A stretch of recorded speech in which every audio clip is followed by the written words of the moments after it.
Hi everyone, welcome back to my channel. আজ আমি আপনাদের জন্য ফুলকপির কোফতাকারির রেসিপি নিয়ে এসেছি। এই ফুলকপির কোফতাকারি খেতে কিন্তু দুর্দান্ত লাগে। নিরামিষ দিনে অবশ্যই ট্রাই করতে পারেন। বানানো খুবই সহজ, খুবই ইজি এবং খুবই কম সময়ের মধ্যে তৈরি হয়ে যায় এই দারুণ স্বাদের রেসিপি। তো কিভাবে তৈরি করা হয় চলুন দেখে নেওয়া যাক আমার আজকের এই ভিডিওটিতে। ফুলকপির কোফতাকারি তৈরি করার জন্য এখানে আমি 5টা ছোট সাইজের ফুলকপি নিয়েছি। যে কোনো সাইজের ফুলকপি নিতে পারেন, শুধু ফুলগুলোই নিতে হবে। আর ফুলকপিগুলোকে আমি আগে থেকে গরম জল নুনে একটু সময় ভিজিয়ে রেখেছিলাম, তারপর তুলে নিয়েছি। ফুলকপি কিন্তু সিদ্ধ করার প্রয়োজন নেই, অল্প সময় গরম জল আর নুন মিশিয়ে রেখে দিবেন, তাহলেই হবে। এখন ফুলকপিগুলোকে গ্রেট করে নিতে হবে। তার জন্য আমি একটা গ্রেটার নিয়েছি। গ্রেটারে যে ছোট সাইজের ছিদ্রটা আছে সেটা দিয়ে গ্রেট করে নিতে হবে। বড়টা দিয়ে করবে না, নইলে বেশি বড় হয়ে যাবে। আর ফুলকপি গ্রেট করা কিন্তু খুবই সহজ, খুবই তাড়াতাড়ি হয়ে যায়। সো দেখুন, ঠিক এরকম করে ফুলকপিগুলোকে গ্রেট করে নিতে হবে। আমি সবগুলো ফুলকপি গ্রেট করে তারপরে ফিরে আসি। সো দেখুন বন্ধুরা, সম্পূর্ণ ফুলকপি গ্রেট করে নেওয়া হয়ে গেছে। দেখুন কতটা সুন্দরভাবে গ্রেট করা হয়েছে। এখন এই ফুলকপিগুলোকে একটা বড় পাত্রে তুলে নেব। তারপর ফুলকপির কোফতার জন্য মিশ্রণটা তৈরি করব ফুলকপি দিয়ে। সো দেখুন বন্ধুরা, নিয়ে নিয়েছি। এখন এর মধ্যে অ্যাড করব একটা বড় সাইজের আলু ম্যাশ করে। অবশ্যই আলুটা দিবেন, খেতে কিন্তু দুর্দান্ত লাগে আলুটা দিলে। তারপর এর মধ্যে অ্যাড করলাম একটা কাঁচা লঙ্কা কুচিয়ে, ঝালটা এখানে নিজেদের স্বাদ অনুযায়ী দিবে। তারপর দিয়ে দিলাম স্বাদ অনুসারে নুন। তারপর এর মধ্যে অ্যাড করব কিছু গুঁড়ো মশলা। এখানে দিয়ে দিলাম হাফ টিস্পুন পরিমাণ হলুদ গুঁড়ো, হাফ টিস্পুন পরিমাণ ধনে গুঁড়ো, আর দিয়ে দিলাম হাফ টিস্পুন পরিমাণ জিরে গুঁড়ো, আর দিয়ে দিলাম হাফ টিস্পুন পরিমাণ লাল লঙ্কা গুঁড়ো। তারপর দিয়ে দিলাম হাফ টিস্পুন পরিমাণ গরম মশলা গুঁড়ো। এখন সবকিছু একসাথে ভালো করে একবার মিক্স করে নেব।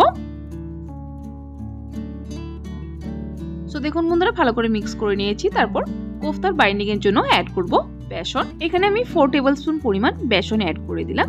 বেসনটাকে দিয়ে ভালো করে আবারও মেখে নেব।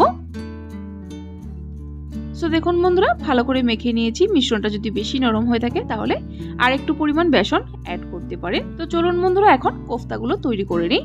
দেখুন কোফতাগুলো যদি সুন্দরভাবে তৈরি হয়ে যাচ্ছে তাহলে কিন্তু আর বেসন অ্যাড করার প্রয়োজন নেই।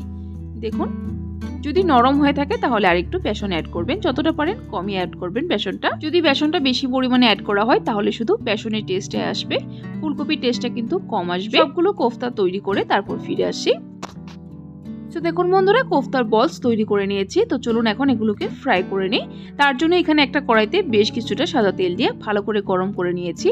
এখন গ্যাসের ফ্লেমটা মিডিয়ামে রেখে এক এক করে কোফতাগুলো দিয়ে দিব। তারপর কোফতাগুলো মিডিয়াম ফ্লেমে রেখে সুন্দর ঘুরিয়ে ঘুরিয়ে ফ্রাই করে নেব। হাই ফ্লেমে কিন্তু কোফতাগুলো ভাজবেন না, তাহলে ভিতরে কাঁচা থেকে যাবে। দেখুন সম্পূর্ণ কোফতা দিয়ে দিয়েছি। এখন ভালো করে ঘুরিয়ে ঘুরিয়ে মিডিয়াম ফ্লেমে কোফতাগুলো ফ্রাই করে নেব।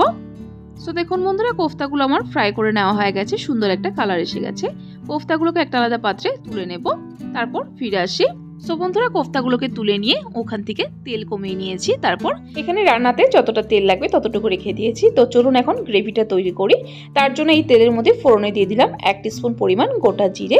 এর মধ্যে কিছু গোটা গরম মশলা দেবো, এখানে 3টে দিয়ে দিলাম এলাচ। তারপর দিয়ে দিলাম 1 ইঞ্চির মতো দালচিনি, আর এখানে আপনারা চাইলে আরও কিছু গোটা গরম মশলা অ্যাড করতে পারেন। তারপর এর মধ্যে দিয়ে দিলাম 1 টেবিলস্পুন পরিমাণ আদা থেতো করে। আপনারা চাইলে আদার পেস্টও ইউজ করতে পারেন। এখন 10 থেকে 15 সেকেন্ড সময় নিয়ে ভালো করে ভেজে নেব আদার ফোড়নটাকে। দেখুন বন্ধুরা, আদার গরম মশলাটা ভালো করে ভেজে নিয়েছি। এখন এর মধ্যে অ্যাড করব দুটো টমেটো পিউরি। এখানে আমি দুটো মিডিয়াম সাইজের টমেটো পিউরি করে নিয়েছি। টমেটো পিউরিটাকে দিয়ে ভালো করে নেড়ে চেড়ে একটু সময় কুক করে নেব। এখানে দিয়ে দিলাম অল্প পরিমাণ নুন।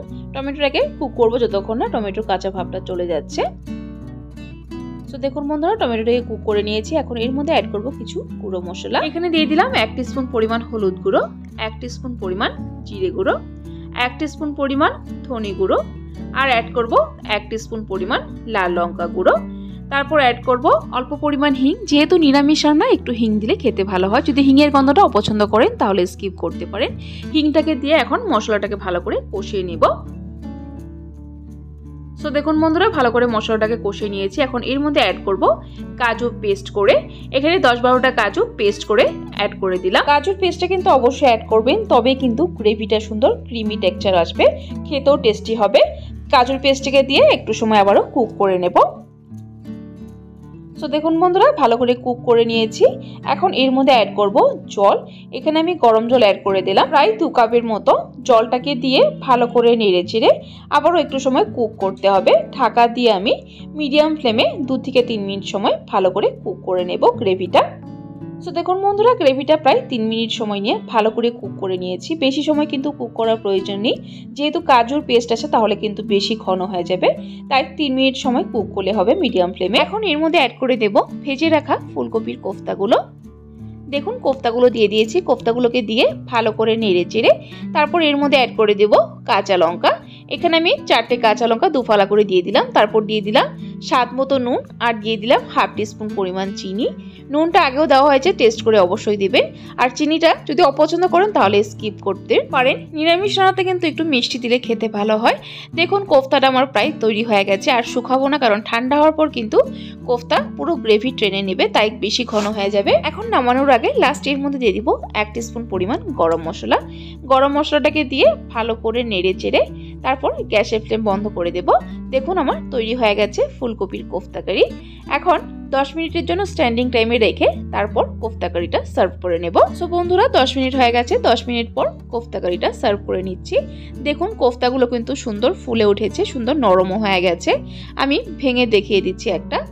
দেখুন কতটা সফট এবং কতটা পারফেক্টলি তৈরি হয়েছে কোফতাগুলো। ফুলকপির এই কোফতা কারি কিন্তু ভাত, রুটি, লুচি, পরোটা, নান সবকিছুর সাথে খেতে দুর্দান্ত লাগে। অবশ্যই একবার নিরামিষ দিনে এইভাবে ট্রাই করতে পারেন। আশা করছি আপনাদের পরিবারের সকলের খুবই পছন্দ হবে। সো বন্ধুরা, রেসিপিটি কেমন লাগলো অবশ্যই ট্রাই করে কমেন্ট বক্সে জানাবেন। যদি রেসিপিটি ভালো লেগে থাকে তাহলে কিন্তু একটা লাইক অবশ্যই দিবেন। আর ওইরকম নিরামিষ রেসিপির আপডেট পাওয়ার জন্য আমার চ্যানেলটাকে সাবস্ক্রাইব করে দিবেন। সাবস্ক্রাইব করে পাশে থাকা বেল আইকনটা ক্লিক করে অল করে দিবেন, তাহলে আমার চ্যানেলে যখনই কোনো নতুন রেসিপি আসবে নোটিফিকেশন আপনাদের কাছে পৌঁছে যাবে। ভিডিওটি সম্পূর্ণ দেখার জন্য অসংখ্য ধন্যবাদ। ভালো থাকবেন, সুস্থ থাকবেন।